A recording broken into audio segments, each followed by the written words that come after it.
Hello മക്കളെ, ഷമീം സാറാണ്. അപ്പോൾ നമ്മുടെ ഓണപ്പരീക്ഷ ഇങ്ങനെ നടന്നുകൊണ്ടിരിക്കുകയാണ്. അപ്പോൾ വളരെ സീരിയസ് ആയിട്ടുള്ള ഒരു കാര്യം നിങ്ങളുമായി ഡിസ്കസ് ചെയ്യാൻ അല്ലെങ്കിൽ നിങ്ങളെ അറിയിക്കാൻ വേണ്ടിയിട്ടാണ് ഷമീം സാർ ഇങ്ങനെ ഒരു വീഡിയോ ആയിട്ട് വന്നിട്ടുള്ളത്. അപ്പോൾ അവിടെ പുറകിൽ കാണുന്ന കമൻസ് മക്കളെ നിങ്ങൾ തന്നെ കമൻറ്റ് ചെയ്താണ്. കഴിഞ്ഞ കുറച്ച് എക്സാംസ് അത് എല്ലാ ക്ലാസ്സിലും പൊതുവെ 10ാം ക്ലാസ്സിലും 9ാം ക്ലാസ്സിലും 8ാം ക്ലാസ്സിലും ഒക്കെ കൂടുതലായിട്ട് കണ്ടിട്ടുള്ള കുറച്ച് കമൻസ് ആണിത്. ഓക്കെ, നേരത്തെ പഠിച്ചു തുടങ്ങിയാൽ മതിയായിരുന്നു, നേരത്തെ കണ്ടാൽ മതിയായിരുന്നു, ലൈവ് ക്ലാസ്സുകൾ മാരത്തോണുകളൊക്കെ നേരത്തെ കണ്ടാൽ മതിയായിരുന്നു ഒരാൾ അഭിപ്രായപ്പെടുമ്പോൾ. ബേസിക്സ് അറിയില്ല, ബട്ട് 36+ മാർക്ക് കിട്ടും എന്നുള്ളൊരു പ്രതീക്ഷ വേറൊരാൾ. അതുപോലെ തന്നെ സെയിം അഭിപ്രായം തന്നെ വേറൊരാൾക്കും കൂടി ഉണ്ട് അല്ലേ. ബേസിക്സ് അറിയാത്തതുകൊണ്ട് 34 മാർക്ക് കിട്ടുമെന്ന് പ്രതീക്ഷിക്കുന്നു. പിന്നെ പോയി സാറേ എല്ലാം പോയി, തോറ്റവർ ലൈക്കടി, എന്നാൽ SS ഈസി ആവുന്നുള്ള രീതിയിൽ ടിപ്പുകൾ വരെ നമ്മൾ എന്ത് ചെയ്യും നമ്മളെ കമൻറ്റ് സെക്ഷനിൽ കാണുന്നുണ്ട്. അപ്പോൾ ഇതിപ്പോൾ ഹിന്ദിയുടെ മാത്രം കാര്യമല്ല കേട്ടോ. ഈ ഭാഗത്ത് കമൻസ് എന്ന് പറയുമ്പോൾ അത് സോഷ്യലിൻ്റെയും അതുപോലെ തന്നെ മാത്സിൻ്റെയൊക്കെ എക്സാം കഴിഞ്ഞ പാട് ആൻസർ കീ പോകുന്ന സമയത്ത് ഓരോ ചോദ്യങ്ങളുടെ ഉത്തരം ഇതായിരുന്നല്ലേ എന്നുള്ള രീതിയിൽ ചിന്തിക്കുമ്പോൾ പല കുട്ടികളും കമൻറ്റ് ചെയ്തിട്ടുള്ള കാര്യങ്ങളാണ് ഇവിടെ കൊടുത്തുള്ളത്. എല്ലാ ചാനലും മിക്സഡാണ്. ഇതിപ്പോൾ ഞാൻ ജസ്റ്റ് ഒരു 2-3-4 കമൻസ് ഇവിടെ കാണിച്ച് തന്നു എന്ന് മാത്രമേ ഉള്ളൂ. നിങ്ങൾ നോക്കിയാൽ മനസ്സിലാവും ഓരോ ലൈവിൻ്റെയും എക്സാം കഴിഞ്ഞതിന് ശേഷം നിങ്ങൾ ചെയ്യുന്ന കമൻസ്. എന്തുകൊണ്ടാണ് നിങ്ങൾക്ക് ഇങ്ങനെ ഒരു കമൻറ്റ് ഇടേണ്ടി വരുന്നത്? നിങ്ങൾ എന്തോ ലാക്ക് ചെയ്യുന്നുണ്ട് അല്ലേ, നിങ്ങൾ എന്തോ ലാക്ക് ചെയ്തിട്ടുണ്ട്, അതുകൊണ്ടാണ് നിങ്ങൾക്ക് എന്തോ മിസ്സായി പോയിട്ടുണ്ട്, അതുകൊണ്ടാണ് നിങ്ങൾക്ക് എക്സാം വളരെയധികം ബുദ്ധിമുട്ടാവുന്നത്. ഫാക്ടേഴ്സ് വേറെയുണ്ട്. എക്സാം എന്താ പറയുക ടഫ് ആവാൻ വേണ്ടിയിട്ട് നമ്മൾ പാറ്റേൺ മാറിയിട്ടുണ്ട്, സിലബസ് മാറിയിട്ടുണ്ട്, അതൊക്കെ ഓക്കെ അല്ലേ. അതേപോലെ തന്നെ ഒരു ദിവസം 2 എക്സാം, ഇപ്പോൾ 10ാം ക്ലാസ്സിലാണെങ്കിൽ സോഷ്യൽ സയൻസും ഹിന്ദിയും ഒരുമിച്ച് വന്നു, അതുകൊണ്ട് പ്രയാസം ഉണ്ടായിട്ടുണ്ട് എന്ന് പല കുട്ടികൾ അഭിപ്രായപ്പെടുന്നുണ്ട് അല്ലേ. അപ്പോൾ സ്വാഭാവികമായിട്ടും സോഷ്യൽ സയൻസിൻ്റെ എക്സാം വളരെ ഈസി ആയിട്ടുള്ളൊരു ക്വസ്റ്റ്യൻ പേപ്പർ ആയിരുന്നു. പേപ്പറിൻ്റെ പ്രശ്നം കൊണ്ടല്ല, പക്ഷേ ഒരു ദിവസം 2 എക്സാം വന്നതുകൊണ്ട് 2 വിഷയവും ശരിക്ക് പ്രോപ്പറായിട്ട് പഠിക്കാൻ പറ്റില്ല എന്നുള്ള ഒരു പ്രശ്നം കുട്ടികൾ അഭിമുഖീകരിച്ചിട്ടില്ലേ. അതേപോലെ തന്നെ എല്ലാ ക്ലാസ്സുകളിലും ഇതുപോലെയുള്ള പ്രശ്നങ്ങൾ ഉണ്ടായിട്ടുണ്ട് അല്ലേ. അപ്പോൾ തീർച്ചയായിട്ടും ഇത് നമ്മൾ ഓൾറെഡി അറിയാമായിരുന്നു. നമുക്ക് ടൈം ടേബിൾ എക്സാമിൻ്റെ തലേ ദിവസം അല്ലല്ലോ പബ്ലിഷ് ചെയ്തിട്ടുള്ളത്. അപ്പോൾ നമുക്ക് എന്തോ ഒന്നും ലാക്ക് ആയിട്ടുണ്ട്, നമ്മൾ എന്തോ ചെയ്യാൻ വിട്ടുപോയിട്ടുണ്ട്. പ്രോപ്പറായിട്ടുള്ള സ്റ്റഡി പ്ലാൻ അത് തന്നെയാണ്. നമ്മൾ എക്സാമിന് മുമ്പ് നമ്മൾ ഒരുപാട് വീഡിയോസ് സ്റ്റഡി പ്ലാനുമായി ബന്ധപ്പെട്ട് ചെയ്തിട്ടുണ്ടായിരുന്നു. ആ പ്ലാനുകൾ അനുസരിച്ച് കൃത്യമായിട്ട് ഫോളോ ചെയ്ത് നിങ്ങൾ ഓരോ ചാപ്റ്റേഴ്സും എപ്പോഴാണ് പഠിച്ച് തീർക്കേണ്ടത് നിങ്ങൾ ചെയ്തിട്ടുണ്ടായിരുന്നുവെങ്കിൽ നിങ്ങൾക്ക് ഇത്തരത്തിൽ കമൻറ്റ് ചെയ്യേണ്ട ഒരു അവസ്ഥ വരില്ലായിരുന്നു. നേരത്തെ നമ്മൾ എന്ത് ചെയ്തിട്ടുണ്ട്, ലൈവുകളൊക്കെ നമ്മൾ എപ്പോഴോ തുടങ്ങിയിട്ടുണ്ട് അല്ലേ. ഇനിയിപ്പോൾ ലൈവുകളൊന്നും കാണാൻ പറ്റുന്നില്ലെങ്കിൽ പോലും നിങ്ങൾ എന്ത് ചെയ്യണം, അതിനനുസരിച്ച് വീട്ടിലിരുന്ന് സ്വന്തമായിട്ട് പഠിക്കാനുള്ള കാര്യങ്ങൾ ചെയ്യണമായിരുന്നു. അപ്പോൾ തീർച്ചയായിട്ടും ഇതുപോലെ ആയിരിക്കും ഈ വർഷത്തെ ഓരോ എക്സാംസും. നമുക്കിനി ക്രിസ്മസ് എക്സാം വരുന്നുണ്ട്, അതും ഇതേ പാറ്റേൺ ആയിരിക്കും. ഇതിനേക്കാൾ ഒന്നുകൂടി ടഫറായിരിക്കും ക്രിസ്മസ് എക്സാം. സാധാരണ ഓണം എക്സാം കുറച്ച് ഈസി ആയിരിക്കും, പക്ഷേ ഓണം എക്സാമിൽ തന്നെ കുറച്ച് പേർക്കെങ്കിലും ഈ എക്സാം വളരെയധികം ബുദ്ധിമുട്ടായിട്ട് തോന്നിയിട്ടുണ്ടെങ്കിൽ അപ്പോൾ ക്രിസ്മസ് എക്സാമിന് നമ്മൾ ഇപ്പോൾ ചെയ്തത് പോരാ, അതിൻ്റെ ഡബിൾ എഫേർട്ട് നമ്മൾ എടുക്കണം എന്നുള്ള ഒരു സന്ദേശം. ആക്ച്വലി എനിക്ക് ഒരുപാട് സന്തോഷമുണ്ട്. കാരണം എന്താണെന്ന് വെച്ചാൽ നമുക്ക് ഈ ഒരു എക്സാം, ഈ ഒരു ടഫായിട്ടുള്ള ഒരു എക്സാം നമ്മുടെ ആനുവൽ എക്സാമിനാണ് വന്നത് എങ്കിലോ, SSLCക്കാർക്ക് മോഡൽ എക്സാമിനാണ് അല്ലെങ്കിൽ ആനുവൽ എക്സാമിനാണ് ഇത്തരത്തിലൊരു ടഫ്നെസ് കൊണ്ടുവന്നെങ്കിൽ എല്ലാവരും ഈ പരീക്ഷ ഇട്ട ആളുകളെ എന്ത് ചെയ്യും, പഠിക്കുമായിരുന്നു. ഇതുവരെ എന്ത് ചെയ്തു, ഫസ്റ്റ് ടൈമിലേ ടഫാക്കി. ഫസ്റ്റ് ടൈമിൽ അത്യാവശ്യം ബുദ്ധിമുട്ടുള്ള ടൈപ്പ് ക്വസ്റ്റ്യൻസ് ആഡ് ചെയ്തുകൊണ്ട് തന്നെ നമുക്ക് പ്രിപ്പയർ ചെയ്യാനുള്ള ഒരു സമയം കിട്ടിയിട്ടുണ്ട്. കഴിഞ്ഞ വർഷം +1 +2 ഈ ഒരു സമയം അവർക്ക് കിട്ടിയിട്ടുണ്ടായിരുന്നില്ല. കാരണം അവസാനം മോഡൽ എക്സാം ഈസി ആക്കിയിട്ട് പബ്ലിക് എക്സാം കൊണ്ടുപോയിട്ട് ടഫാക്കുന്ന ഒരു സ്ഥിതിവിശേഷമായിരുന്നു കഴിഞ്ഞ വർഷങ്ങളിലൊക്കെ ഉണ്ടായിരുന്നത്. അതിനൊരു മാറ്റം വന്നിട്ടുണ്ട്. നല്ലൊരു സൈൻ തന്നെയാണ്. നമുക്ക് മനസ്സിലാക്കാൻ വേണ്ടി പറ്റും എങ്ങനെ പഠിച്ചാലാണ് നമുക്ക് ആനുവൽ എക്സാമിന് ഫുൾ മാർക്കിലേക്ക് അല്ലെങ്കിൽ A+ലേക്ക് എത്താൻ പറ്റുക എന്നുള്ളത് ഇപ്പോൾ എല്ലാവർക്കും മനസ്സിലായിട്ടുണ്ടാവും അല്ലേ. തീർച്ചയായിട്ടും അല്ലേ. അപ്പോൾ തീർച്ചയായിട്ടും മക്കളെ നിങ്ങളൊന്ന് ചിന്തിച്ചു നോക്കാം. നിങ്ങൾ ഈ പരീക്ഷയിൽ തോറ്റുപോയോ?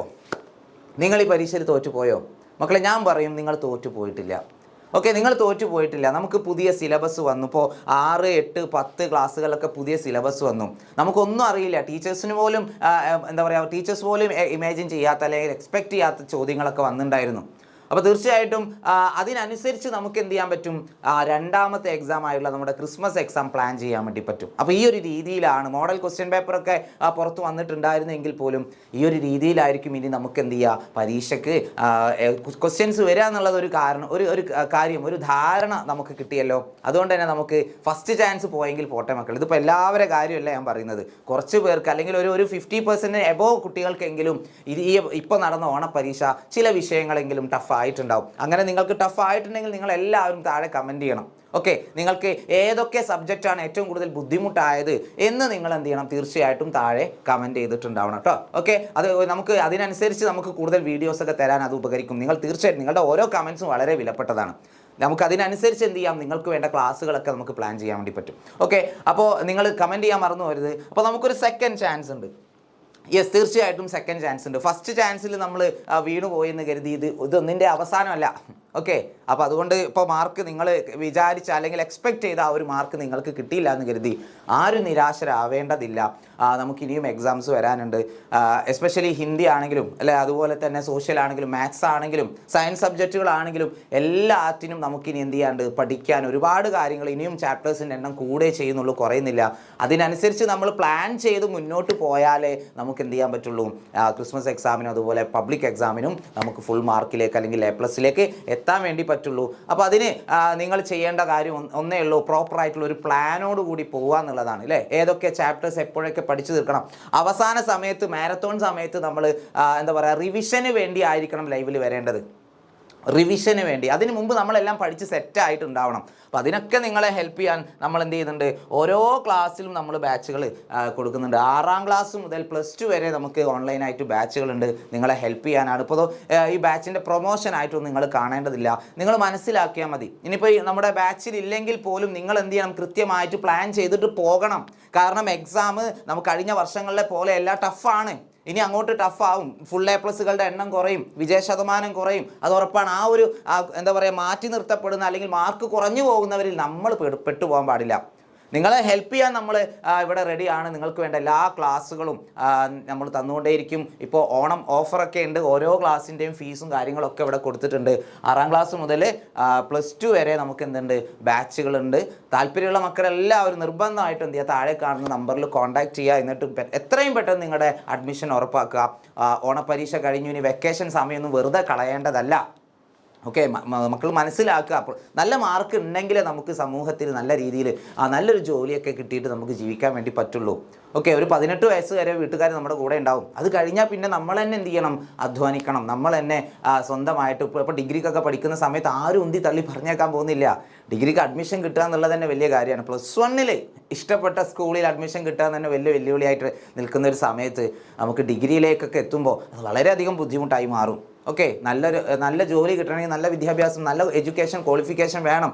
അപ്പോൾ അത് കുഞ്ഞു പ്രായത്തിലെ നമ്മൾ എന്ത് ചെയ്യണം, 6ാം ക്ലാസ്സിലാണെങ്കിലും ഏത് ചെറിയ ക്ലാസ്സിലാണെങ്കിലും ആ ഒരു ലക്ഷ്യം നമുക്ക് ഉണ്ടാവണം. നല്ലവണ്ണം പഠിച്ചാലേ നല്ല രീതിയിൽ നമുക്ക് ജീവിക്കാൻ കഴിയുള്ളൂ എന്നുള്ള ആ ഒരു ചിന്ത നിങ്ങളിൽ ഉണ്ടാവണം. അപ്പോൾ നിങ്ങളുടെ കൂടെ എന്നും എക്സാം വിന്നർ ഫാമിലി ഉണ്ടാവും. അപ്പോൾ താല്പര്യമുള്ള മക്കളെല്ലാവരും എന്ത് ചെയ്യുക, എത്രയും പെട്ടെന്ന് തന്നെ ഈ ഒരു ഓഫർ സമയത്ത് തന്നെ നിങ്ങൾ എന്ത് ചെയ്യുക, ബാച്ചിൽ ജോയിൻ ചെയ്യുക. ഇനി ബാച്ചിൽ ജോയിൻ ചെയ്യാൻ പറ്റാത്തവരും കൃത്യമായിട്ടുള്ള പ്ലാനോട് കൂടി കാര്യങ്ങൾ മുന്നോട്ട് നീക്കുക.